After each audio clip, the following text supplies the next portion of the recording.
السلام عليك يا أبا عبد الله.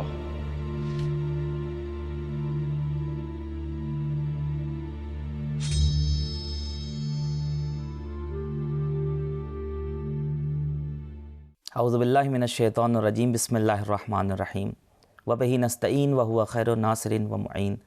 اللہم صلی علی محمد وآل محمد. اللہم عجل لولیک الفرج. حسین شمع شہادت کے اعتبار کی لو، حسین خلق پیمبر کے انکسار کی لو، حسین مرضی خالق کے شاہکار کی لو، حسین ایک جو روشن کرے ہزار کی لو. بشر کی شکل میں توحید کا یقین ہے حسین، وہاں خدا بھی نہیں ہے جہاں نہیں ہے حسین. حسین جس نے لسان وحی سے کسب فیض کیا، حسین جو عصمتوں کی چہار دیواری میں پروان چڑھے، حسین اپنی حکمت کے ذریعے سے ایسے کرداروں کا انتخاب کرتے ہیں جنہوں نے کربلا کو آباد کرنے میں ایک اہم کارنامہ انجام دیا اور کربلا کو ہمیشہ ہمیشہ کے لیے زندہ و جاوید کیا اور ہر انسان کے دلوں میں کتاب کربلا کو راسخ کر دیا. لہٰذا آج بھی جس انسان کے سینے میں بشریت کا دھڑکتا ہوا دل پایا جاتا ہے وہ امام مظلوم سرکار سید الشہداء حضرت ابا عبداللہ الحسین علیہ الصلاۃ والسلام اور ان کے اصحاب باوفا پر عقیدت سے سلام کرتا ہوا نظر آتا ہے. ناظرین محترم، السلام علیکم ورحمۃ اللہ وبرکاتہ. میں ہوں سید عاصم علی باقری. سرزمین قم مقدسہ پر اسٹوڈیو میں ہمارے ساتھ موجود ہیں حجت الاسلام والمسلمین علی جناب مولانا سید محمد جون عابدی صاحب قبلہ. ناظرین، آپ دیکھ رہے ہیں پروگرام حسینی پروانے. اس پروگرام میں آپ سب کا استقبال ہے.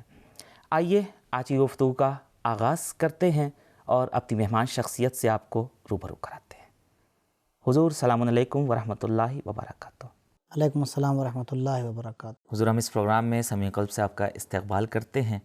اور ساتھ ہی ساتھ آپ کے سپاس گزار ہیں کہ مستقل آپ نے اپنا قیمتی وقت نکالا اور ہمارے ناظرین تک اہم باتیں پہنچائی اور آج بھی ہمارے ساتھ موجود ہیں. مولانا صاحب، جیسا کہ ہم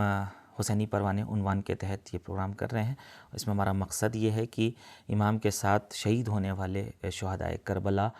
کی شخصیت کو لوگوں تک پہنچایا جا سکے تاکہ ہم اس سے درس لیں اور اسے اپنی زندگی میں ڈھالنے کی کوشش کر کے حقیقی حسینی بن سکیں. اس سلسلے کا اس پروگرام کا آخری ایپیسوڈ ہے، لہٰذا آج ہم کوشش کریں گے کہ زیادہ سے زیادہ دو شہداء کے بارے میں گفتگو کی جائے تاکہ ناظرین تک زیادہ پیغام پہنچ سکے. لہٰذا جو آج ہم نے جس شہید کا انتخاب کیا ہے،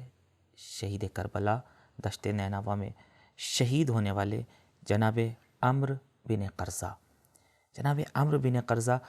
کون ہیں، زندگی کیا ہے، اجمالی تعارف ہمارے ناظرین کے لیے پیش کریں. اعوذ باللہ من الشیطان الرجیم. بسم اللہ الرحمن الرحیم. الحمدللہ رب العالمین والصلاة والسلام علی نبیہ الکریم وعلی آلہ الطیبین الطاہرین ولعنۃ اللہ علی اعدائہم اجمعین. اما بعد، یقیناً یہ انتخاب آپ نے جس شہید کا کیا ہے اور بہت اہمیت رکھتے ہیں، خود جناب عمرو ابن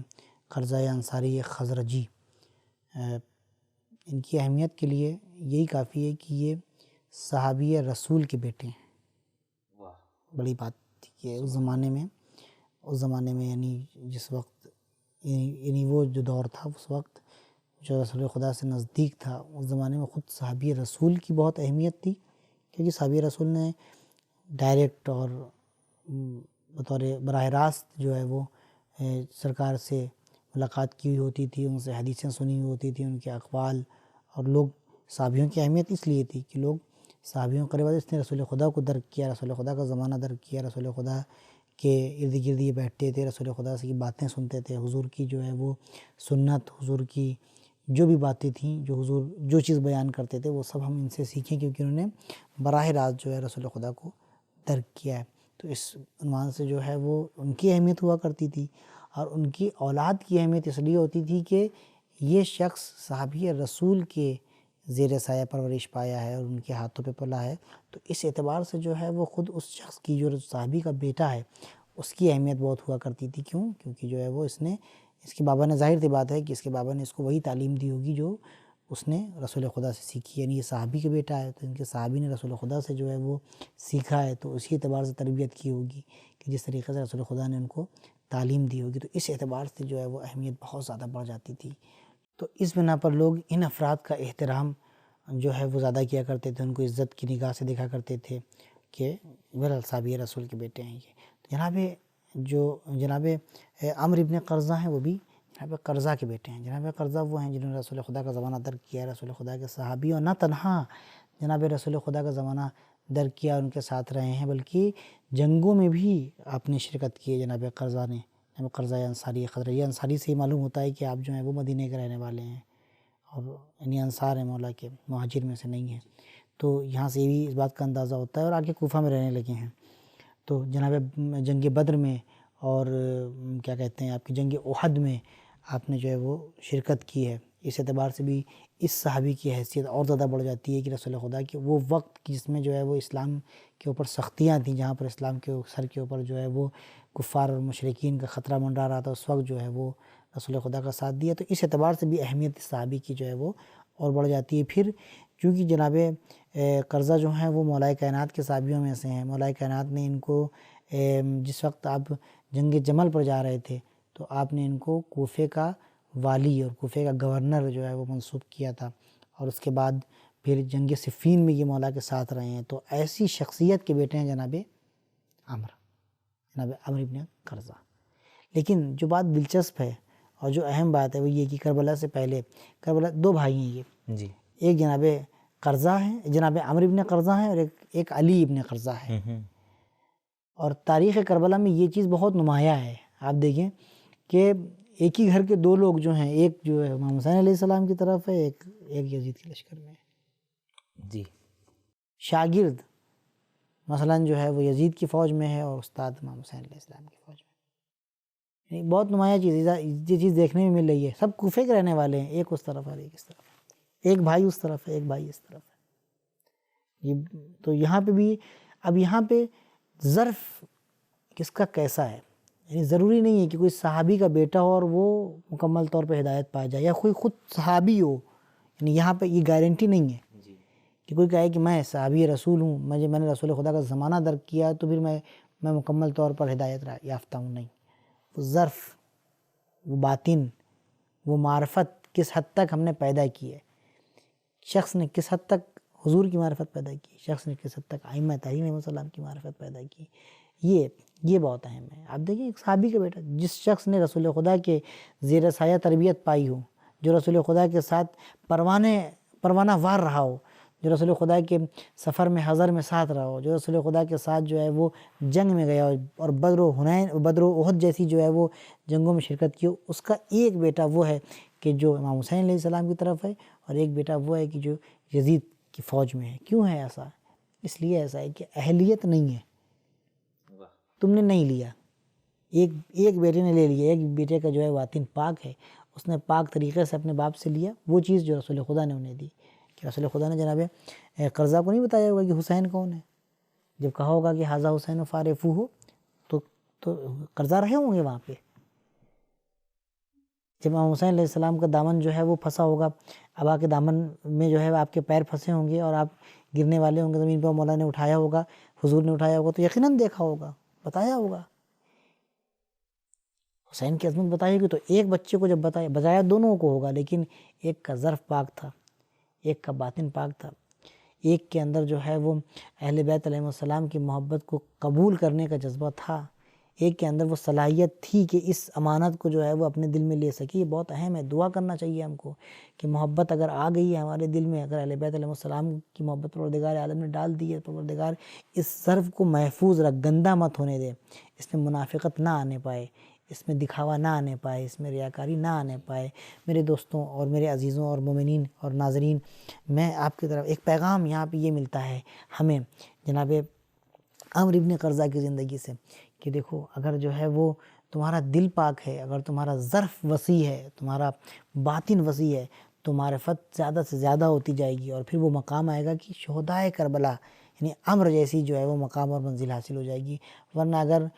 صحابی کا بیٹا ہے، ورنہ اگر صحابی کہتا رہ جائے، خود رسول کہتے رہ جائیں، بہت سے لوگ ہیں رسول کے سامنے بیٹھے ہوئے ہیں اور حضور کہہ رہے ہیں، مولا کے سامنے بیٹھے ہوئے ہیں مسجد کوفہ میں، وہی علی ہیں کہ جہاں سے جو ہے وہ ان کے سامنے اصحاب بیٹھے ہوئے ہیں اور وہ مولا کے واقعی شیعہ اور صحابی بن رہے ہیں، وہیں کچھ ایسے ہیں کہ جو مولا کی بات کو قبول کرنے کے لیے تیار نہیں ہیں۔ دو الگ الگ ظرف ہیں ایک ہی گھر میں،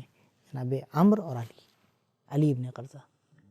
تو یہ بہت اہم بات ہے کہ اب کربلا میں دو لوگ ایسے آئے ہیں کہ جو ایک ہی باپ کے زیر سایہ جنہوں نے پرورش پائی اور تربیت پائی، لیکن ایک حسینی بن گیا اور ایک یزیدی بن گیا۔ بہت خوب، سبحان اللہ، جزاکم اللہ۔ ناظرین، عمرو بن قرظہ صحابی رسول کے بیٹے ہیں، عظیم کردار پیش کیا ہے کربلا میں۔ آئیے دیکھتے ہیں، یہ تو ایک اجمالی زندگی کے بارے میں مولانا صاحب نے آپ کو تعارف کرایا۔ ایسی عظیم شخصیتیں صحابی رسول کے بیٹے ہیں تو یقیناً کربلا میں بھی کردار اہم رہا ہوگا۔ آئیے جاننے کی کوشش کرتے ہیں کہ کربلا میں کیا کردار تھا۔ مصعب، کربلا میں کیا کردار پیش کیا انہوں نے، تاریخ کیا اس حوالے سے بتاتی ہے؟ دیکھیں،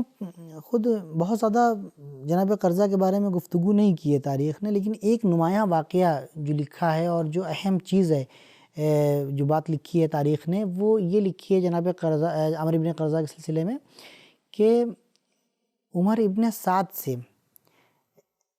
امام حسین علیہ السلام کی ملاقات کروانے میں بہت اہم کردار ہے جناب عمرو ابن قرظہ کا، تاکہ یہ چیز کلیئر ہو جائے، کیوں آئے ہو، کس لیے آئے ہو، کیا کرنا چاہے، حجت تمام کروانے میں، امام حسین علیہ السلام کی طرف سے حجت تمام کروانے میں کہ ایک مرتبہ ملاقات کر لیں پسر احساس سے، دیکھ لیں کیا کہتا ہے، ایک گفتگو ہو جائے، معلوم ہو جائے، دنیا والے سمجھ لیں، آشکار ہو جائے، واضح ہو جائے لوگوں کے لیے کہ کیا چاہتا ہے اور یہ کیا چاہتے ہیں ہم۔ تو یعنی امام حسین علیہ السلام نے جو واسطہ بنایا ہے وہ جناب عمرو ابن قرظہ کو بنایا۔ اب انشاءاللہ جب کربلا گئے ہوں گے حتماً آپ نے دیکھا ہوگا، اور تمام اہل بیت علیہ السلام کے چاہنے والے، خصوصاً امام حسین علیہ السلام کی زیارت دل میں رکھنے والے، یعنی کربلا جانے کا جن لوگوں کو اشتیاق ہے، پروردگار ان کے حاجات کو پورا کرے اور جلد از جلد جو ہے وہ مولا امام حسین علیہ السلام اور دیگر شہداء کی زیارت نصیب فرمائے۔ جب آپ وہاں انشاءاللہ جائیں گے کربلا میں دیکھیں گے تو گلیوں میں جہاں پہ مقامات ہیں، مقام جناب علی اصغر ہے، مقام جناب علی اکبر ہے، اسی گلی میں جو ہے وہ ایک جگہ کے اوپر ایک ایسا مقام ہے جہاں پہ لکھا ہوا ہے کہ یہ وہ مقام ہے کہ جہاں پر جناب امام حسین علیہ السلام کی پسر احساس سے ملاقات ہوئی تھی، وہ یہی مقام ہے جو میں آپ واقعہ جہاں پر یہ ہوا میں آپ کی خدمت میں عرض کرنے جا رہا ہوں۔ اس طریقے سے واقعہ تھا کہ جناب عمرو ابن قرظہ گئے، کہا کہ ٹھیک ہے ملاقات کروانا ہے، دونوں آ گئے، دونوں تیار ہو گئے، مولا نے بھیجا تھا، پسر صاحب تیار ہو گیا اور 20 لوگوں کو لے کے وہ آیا، 20 لوگوں کو لے کے یہ آیا۔ اس کے بعد جو ہے وہ اس نے جو ہے وہ اپنے افراد کو بھیج دیا، صرف 2 لوگوں کو رکھا، اپنے غلام کو اور اپنے ایک بیٹے کو ظاہراً، یا اپنے بھائی کو، کسی کو اس کا قریبی تھا کوئی، اور امام حسین علیہ السلام نے کیا کہتے ہیں اپنے تمام ساتھیوں کو بھیج دیا، 2 لوگوں کو جناب علی اکبر اور جناب عباس علیہ السلام کو اپنے ساتھ رکھا۔ یہاں پہ جو ہے وہ کہتے ہیں کہ جو گفتگو ہوئی ہے، مولا فرماتے ہیں کہ وائے ہو تم پر اے پسر ساتھ، تو ہم کو قتل کرنے کے لیے یہاں پر آئے ہوئے ہو، کیا تو ہم سے دشمنی کر رہے ہو؟ تمہیں نہیں معلوم کہ میں کون ہوں؟ تمہیں نہیں معلوم کہ میں فرزند زہرا ہوں؟ تمہیں نہیں معلوم کہ میں فرزند علی ہوں؟ یہ تمام گفتگو ہو رہی، میں آپ کی خدمت میں وہ گفتگو جو ہے وہ پڑھوں کہ جہاں پر پسر سعد نے جو ہے وہ مولا کا مذاق اڑایا ہے، اور تو اس مقام پہ جو ہے وہ مولا ایک مرتبہ کہتے ہیں کہ مالکا ذبحک اللہ علی فراشک ولا غفر لک یوم عاشرک، تم ڈر نہیں رہے ہو؟ تم اللہ جو کیا ہو گیا تم کو، خدا تم کو جو ہے وہ ہلاک کر دے، خدا تم کو جو ہے وہ ختم کر دے۔ تمام بد دعائیں دی، کیوں؟ کیونکہ اس سے پہلے مولانا نے کہا ہے، سمجھایا ہے کہ تم آ جاؤ، ہماری طرف آ جاؤ۔ کہا کہ نہیں، یہ مجھے ڈر ہے کہ یہ لوگ جو ہے مجھے مار، مختلف بہانے بنائے، کہا میرے مال اور املاک ختم کر دیں گے اور میرا گھر تباہ کر دیں گے۔ تو مولانا کہا میں تم کو گھر دوں گا، میں تمہیں مال دوں گا، میں جو اس نے باتیں کہیں، بعد میں سے کہا کہ نہیں ہو سکتا ہے کہ میرے گھر والوں کو یہ مار دیں، اسیر کر دیں۔ آخر سے کہا کہ مجھے سمجھنے والا نہیں ہے، تو پھر مولانا نے کہا کہ ذبحک اللہ، اللہ تجھے ہلاک کرے اے پسر سعد۔ اور اس کے بعد ایک جو ہے وہ پیشن گوئی بھی کی، قسم خدا کی اے پسر سعد تو عراق کا گندم صرف تھوڑا سا کھا سکے گا۔ تو یہاں پہ اس نے مذاق اڑایا مولا کا، اور مذاق اڑانے کے بعد کہہ رہا ہے کہ میرے لیے یہاں کی جو ہی کافی ہے۔ تو یہ واقعہ جو ہے وہ عمرو ابن قرظہ کے ذریعے سے جو ہے وہ یہ ملاقات ہوئی تھی۔ اب جناب عمرو ابن قرظہ کی جو زندگی ہے، چونکہ وقت بہت کم ہے تو میں آپ کو عرض کروں دوسرے صحابی کا بھی تذکرہ کرنا ہے، امام کے. تو وہاں اب شہادت کی جو زندگی ہے جناب قرظہ کی وہ یوں ہے کہ آتے ہیں مولا کی خدمت میں کہ مولا آپ کے اوپر جان نثار کرنا چاہتا ہوں، اور جاتے ہیں جنگ کرنے کے لیے. یہاں پہ ایک درس ملتا ہے کہ ایک مطلب جنگ کرنے گئے ہیں لیکن اپنے مولا سے غافل نہیں ہو گئے ہیں. جو اہم بات یہاں پہ سمجھ میں آتی ہے، جو تاریخ لکھتی ہے جناب قرظہ کی شہادت کا جو واقعہ لکھتی ہے تاریخ اور مقاتل لکھتے ہیں، وہی لکھتے ہیں کہ گئے ہیں جنگ کرنے کے لیے لیکن اپنے مولا سے غافل نہیں ہیں. ادھر جنگ کر رہے ہیں، ادھر یزیدیوں سے لڑ رہے ہیں، لیکن مولا کی طرف بھی جو ہے وہ آپ کی توجہ ہے. اور ایک مرتبہ دیکھا کہ تیر انداز جو ہیں ان کا رخ مولا کی طرف ہو جاتا ہے، تو وہاں سے فوراً آتے ہیں اور پروانہ وار، یعنی خود روایت کے جو الفاظ ہیں وہ یہ ہیں کہ پروانہ وار مولا کے ارد گرد جو ہے وہ مولا کا طواف کرنے لگے ہیں، اور اس کے بعد اپنی ڈھال سے تیروں کو آنے سے مولا کی طرف روک رہے ہیں. یعنی مولا کا ایک چاہنے والا وہ ہے جو دیگر کاموں میں مصروف ہے، لیکن ساتھ ساتھ جو ہے وہ مولا کی طرف اس کی توجہ ہے کہ میرے مولا کے اوپر جو ہے وہ کوئی بات نہ آ جائے، کوئی حرف نہ آ جائے، کوئی تیر مولا تک نہ پہنچ جائے. اور اسی دوران جو ہے پھر اس کے بعد دوبارہ جاتے ہیں میدان کارزار میں، اور آپ کو گھیر کے ویسے ہی جیسے تمام شہداء کے ساتھ ہوا ہے آپ کو شہید کر دیا جاتا ہے. بہت خوب، سبحان اللہ، جزاکم اللہ خیر الجزا. سلام خانہ زہرا تیرے چراغوں پر، بجھے ہیں شمع رسالت کی روشنی کے لیے. ناظرین، ایک بار پھر سے ہم آپ کا استقبال کرتے ہیں. آپ دیکھ رہے ہیں پروگرام حسینی پروانے. ایک صحابی کی گفتگو تمام ہوئی امام حسین علیہ السلام کے ساتھ. کربلا میں شہید ہونے والے ایک اور صحابی ہیں جناب یزید بن صبیت. آئیے مولانا صاحب سے ان کے کردار کے بارے میں معلومات حاصل کرتے ہیں. وہاں صاحب، شہید کربلا جناب یزید بن صبیت، تاریخ نے ان کی زندگی کے حوالے سے کیا کہا ہے؟ کیا ہے ان کی زندگی؟ کون ہے؟ اجمالی تعارف ہمارے ناظرین کے لیے پیش کریں. جی یقیناً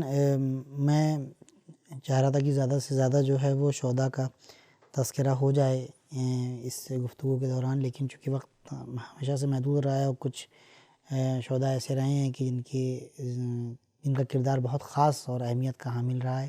تو ان کو الگ بیان کرنا بہت ضروری تھا. اور ایک ایپیسوڈ میں کہ وہ ایک ایپیسوڈ بھی جو ہے وہ وقت کم پڑ گیا ان کے لیے کہ بہت سے نکات جو ہیں بیان نہیں ہو سکے ہیں. اور میری کوشش یہ تھی کہ کچھ ایسے اصحاب بھی بیان کروں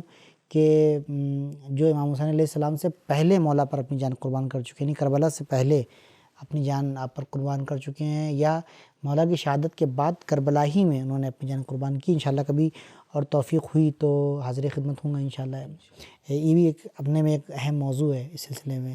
جو گفتگو کرنی چاہیے گفتگو، اور یہ معلوم ہونا چاہیے کہ کون سے شہداء کس وقت مولا کے اوپر جو ہے وہ انہوں نے اپنی جان کو قربان کیا. آج جو ہماری گفتگو ہونے جا رہی ہے وہ وہ یزید ابن صبیت. یہ یزید ابن صبیت قیسی بصری، بصرہ کے رہنے والے ہیں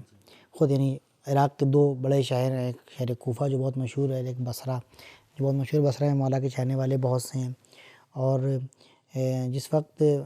مولا آنا چاہتے ہیں کربلا، یعنی کوفے کی طرف آنا چاہتے ہیں، اس وقت جو ہے وہ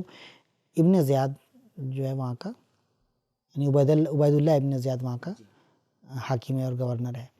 اور اس کے پاس جو ہے وہ خط آتا ہے امام حسین علیہ السلام کے سلسلے میں یزید کا کہ جو ہے وہ کوفے پہنچو تم. تو وہ اس کو معلوم ہو جاتا ہے کہ مثلا حاکم شام اس دنیا سے جا چکا ہے، اور کیا کہتے ہیں وہ یزید اس کی جگہ کے اوپر تخت خلافت پر بیٹھا ہے، اور وہ امام حسین علیہ السلام سے بیعت لینا چاہتا ہے. اور یہ تمام ماجرا مشہور ہو چکی ہے ساری باتیں. فوراً ابن زیاد جو ہے وہاں سے بصرہ سے حرکت کرتا ہے کوفے کی طرف، اور کوفے آتا ہے اپنے بھائی عثمان ابن زیاد کو جو ہے وہ وہاں کا گورنر اپنی جگہ کے اوپر بیٹھا کے آتا ہے. جناب یزید ابن صبیت جو ہیں وہ ان کی یہ مولا کائنات کے صحابی بھی ہیں، مولا کائنات کے چاہنے والے بھی ہیں، اور دوستان اہل بیت علیہ السلام میں شمار ہوتے ہیں. اور ایک مولا کے صحابی ہیں جناب ابو الاسود دوئلی، بہت مشہور صحابی ہیں، مولا کائنات کے صحابی جناب ابو الاسود دوئلی، جنہوں نے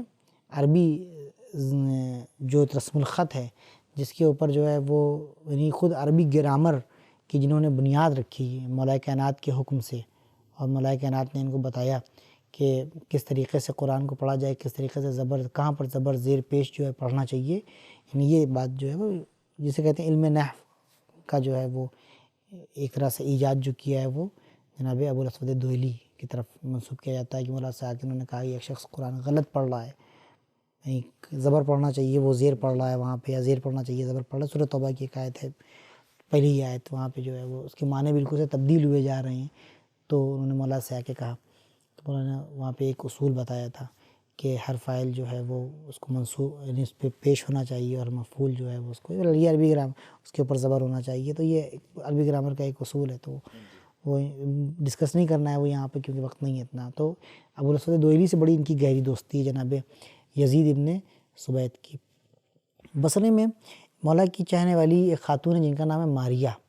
ماریہ بنت منقذ عبدی، معاف کیجیے گا، ماریہ بنت منقذ عبدی.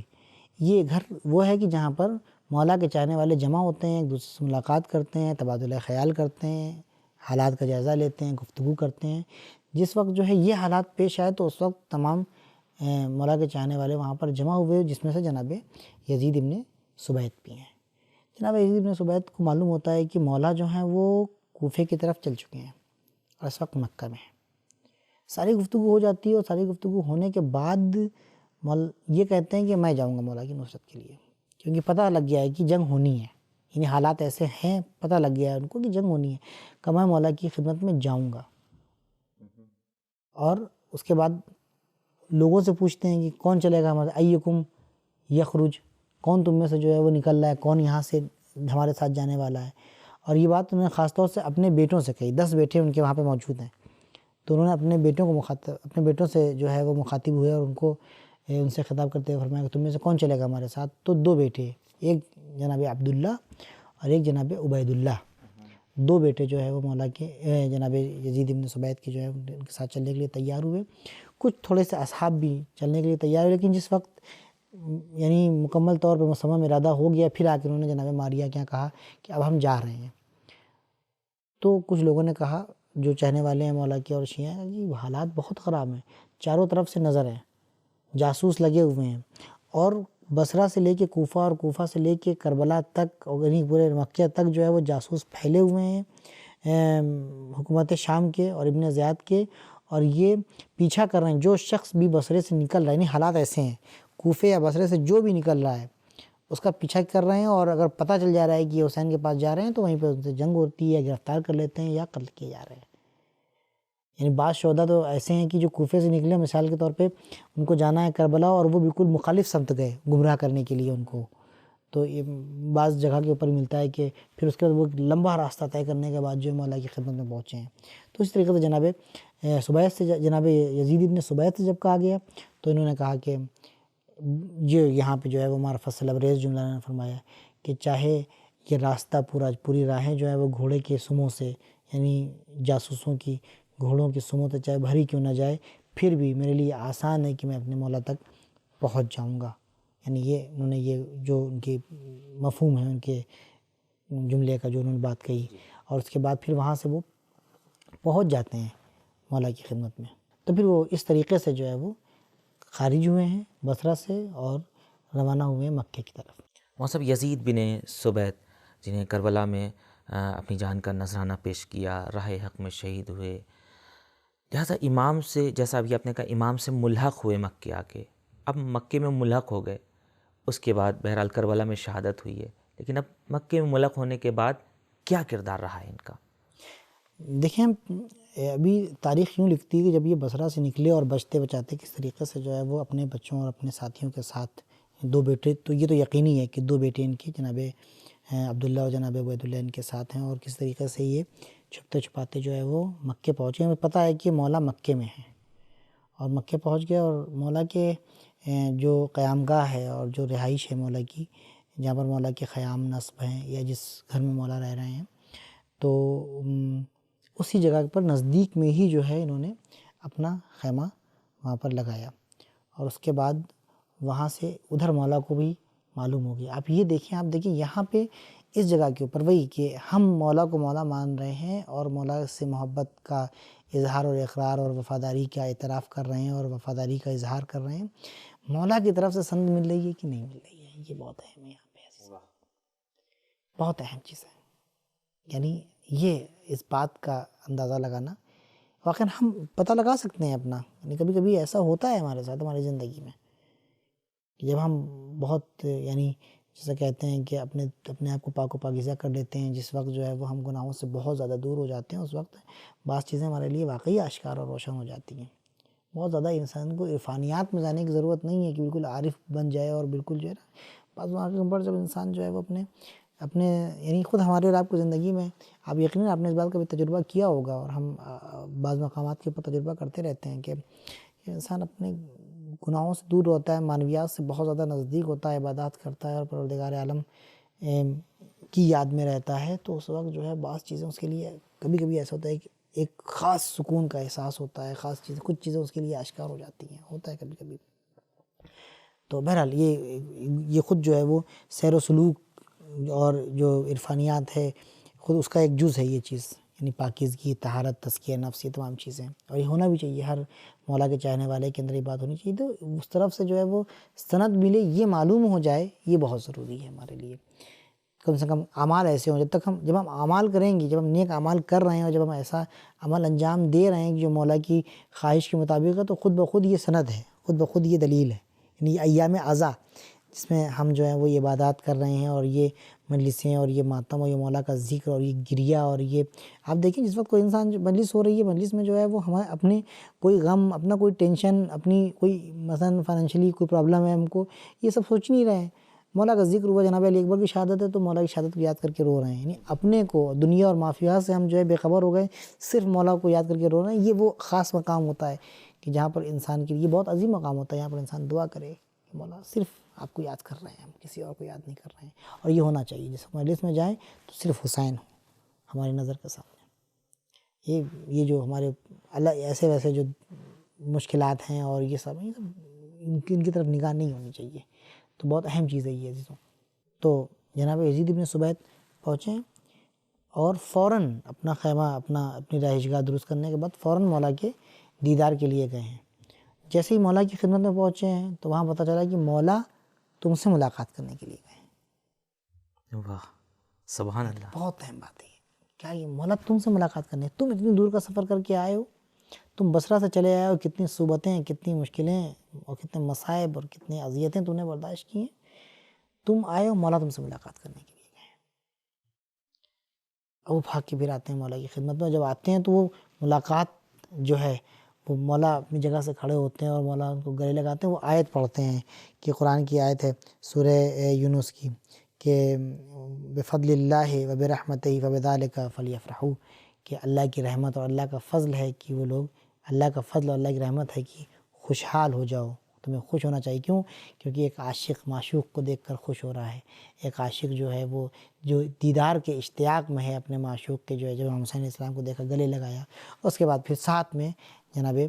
یہاں پہ جو درس مل رہا ہے، کربلا تک آ گئے ہیں، شہادت بھی آپ کی ہو گئی، لیکن درس یہ مل رہا ہے کہ عشق میں جو ہے وہ انسان کوئی بھی مصیبت ہو وہ ہمارے لیے کچھ نہیں۔ یہی وجہ ہے کہ مولا کائنات فرماتے ہیں نجوى البلاغہ میں ایک مقام کے اوپر کہ اگر تم کو ہماری محبت کا اقرار ہے، اگر تم چاہتے ہو، یہ کہہ رہے ہو کہ جو ہے ہم سے محبت کرتے ہو، تو پہاڑوں سے ٹکر لینے کے لیے آمادہ ہو جاؤ۔ مولانا صاحب بہت شکریہ۔ اختتام گفتگو میں آج ہمارا پروگرام ختم ہوا، ہم آپ کے سپاسگزار ہیں، آپ نے اپنا قیمتی وقت نکالا اور ہمارے ناظرین تک اہم باتیں پہنچائی شہدائے کربلا کے حوالے سے۔ چاہتے تو یہ تھے کہ تمام شہدائے کربلا کی سیرت اور زندگی کو پیش کیا جائے، لیکن بہرحال وقت کی مجبوری ہے، ہماری بھی کچھ مجبوریاں ہیں۔ اگر پروردگار نے توفیقات سے نوازا تو انشاءاللہ آئندہ اس کام کو انجام دینے کی ہم کوشش کریں گے۔ ایک بار پھر سے آپ کے شکر گزار ہیں۔ ناظرین، جن اصحاب باوفا کا اور شہدائے کربلا کا ہم نے تذکرہ کیا، یہ وہ اصحاب باوفا ہیں کہ جن کے بارے میں امام حسین علیہ السلام شب عاشور کہہ رہے ہیں، تم میں جو بھی جانا چاہتا ہے وہ چلا جائے، کوئی نہ گیا، چراغ کو خاموش کیا، کہیں ایسا تو نہیں کہ جانے میں شرمندگی ہو، اندھیرے میں رات کی تاریکی میں چلا جائے۔ لیکن جب پھر دوبارہ چراغ کو روشن کیا تو دیکھا کہ کوئی بھی نہیں گیا، سارے اصحاب باوفا ویسے ہی بیٹھے ہوئے ہیں۔ ظاہری طور پہ لگتا ہے کہ جیسے مولا امتحان لے رہے ہوں، لیکن اگر حقیقی نگاہوں سے دیکھا جائے تو معلوم ہوگا کہ یہ کائنات کا جوہری ہے جو اپنے گوہر نایاب کی فضیلت کو بتا رہا ہو۔ ایسے کربلا کے جان نثاروں پہ سلام، کربلا کے شہیدوں پہ ہمارا لاکھوں سلام۔ ناظرین، گفتگو تمام ہوئی، وقت تمام ہوا. اسی کے ساتھ حسینی پروانے ہمارا یہ پروگرام بھی اپنے اختتام کو پہنچا. پروردگار ہماری اس خدمات کو شرف قبولیت عطا فرمائے. بالخصوص جس امام کے لیے سرکار سید الشہداء کے لیے ہم نے خراجاً یہ پروگرام پیش کیا ہے، سرکار سید الشہداء بھی ہماری اس خدمت کو قبول فرمائیں. ناظرین، وقت ہوا ہے آپ سے وداع لینے کا. دیجیے اجازت. خدا حافظ.